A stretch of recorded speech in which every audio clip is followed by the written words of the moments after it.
Yan, good afternoon guys. Ayan, mayroon tayong i-unbox dito guys. Ayan, galing sa online tayo guys, no?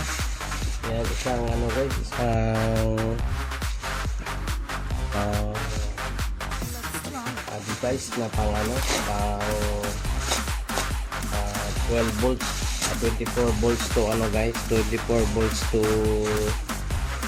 12 volts guys, kasi yung truck namin is 24 volts, tapos yung ano niya, yung inverter ko is 12 volts, kaya kung gagamitin ko kasi yung ano guys, yung isang battery lang siya guys, ang gagamitin natin sa ano, masisira yung isa guys, parang maglabas yung fluid sa kabilang ano guys, sa kabilang ano, ma-unbalance yung load guys. Kaya yung ano ko, ginawa ko kasi tagal na to na ganito lagi eh. Tapos may mga ano kami, may mga sit up sa ano guys, sa mga rekurida. Ayan siya guys, car electronic converter. Ayan yung ano natin guys, yung binili natin is, yung purchase natin guys is 100 amperes. Ayan, ayan, malaki pala talaga guys, no? Ayan siya guys, ito yung ano niya, yung input 24 volts. Ayan siya guys, at saka yung output niya. Ayan, hanggang ano guys, yung ano niya, yung kaya ng i-ano,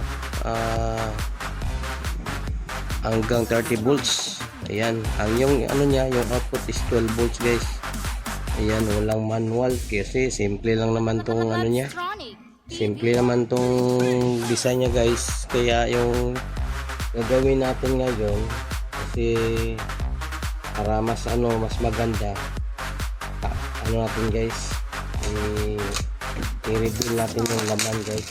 Yan, ano, i-reveal natin kung ano ba yung nagapagana dito sa ano niya, sa ano. Ayan, electric converter guys, 100 amperes. Ayan, buksan natin guys para makita natin yung ano, yung laman guys. Maganda yan, bago natin gagamitin guys, makita natin yung laman kung ano ba talaga yung ano dito, yung ginagamit na ano guys, electronic device nito guys. Kaya yan, tatanggalin na natin guys para makita naman natin yung laman nito, kasi para naman baka pwede pang ano, i-upgrade guys ba, ganun. Pasensya na tayo guys kasi ano, Bisaya tayo eh. Yan, Tagalog lang tayo para yung ano natin, yung mga friends natin na mga nasa Luzon maka-intindi guys. Yun lang talaga dito guys. Yan. Para makita natin yung laman guys. Tapos try natin i-load sa ano guys, lang natin. Pero yung supply natin guys, ano lang, yung 12 volts, para makita natin kung gumagana ba talaga. Uy, parang may ano dito. Ayan, box. Uy, ayan na. Ito pala yung laman niya guys, ng ano natin, converter guys. Ayan, kaya yung ano nito, 3000 watts na ano, na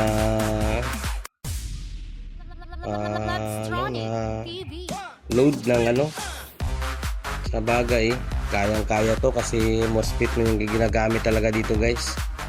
Yan, pwede pa tong i-upgrade dito, dagdagan natin ng ano, ng output, at saka yung ano niya, i-ano natin sa ano, sa yung ginagamit niya na parts para upgrade natin yung output niya guys. Yan, simple lang.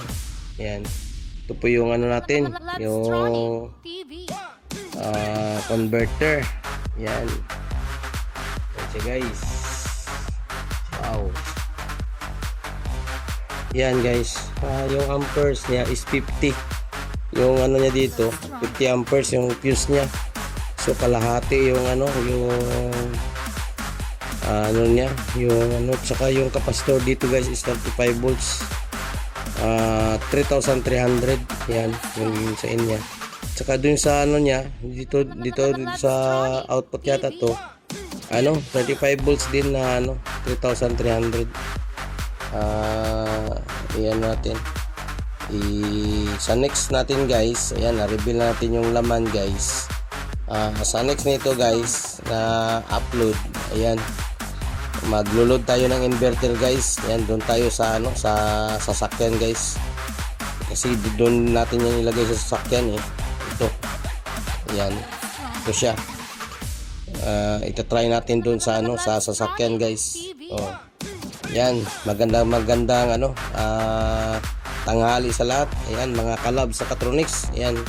May dalawang blower siya dito guys, no? Ayan, may dalawang blower. Ayan, so pag mag-init na siya guys, yan, mag-init na, yan, gagana yung blower. Pero mas maganda talaga nyo guys, yan, yung niya, kabuuan. Yan, yan siya guys. Saka natin sa next na na video nito guys, kasi yung natin, hindi siya gumagana sa 12 volts. Kaya talaga gagamitan natin ng ng 24 volts to guys. Yan, hindi siya gumagana. Yan, gahanap talaga ng to guys, ng ng 24 volts input, kasi yung niya guys, ang input niya guys is 24 to 30 volts. Ayan. Pwede AC, pwede DC. Ayan.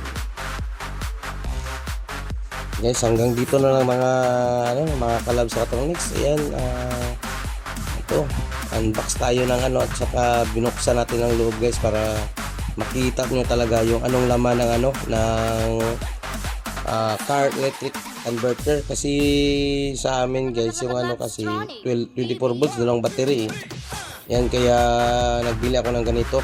Yan, hanggang dito na lang mga kalab sa Catronics. Ayan, magandang tanghali. Yan, keep safe sa lahat guys.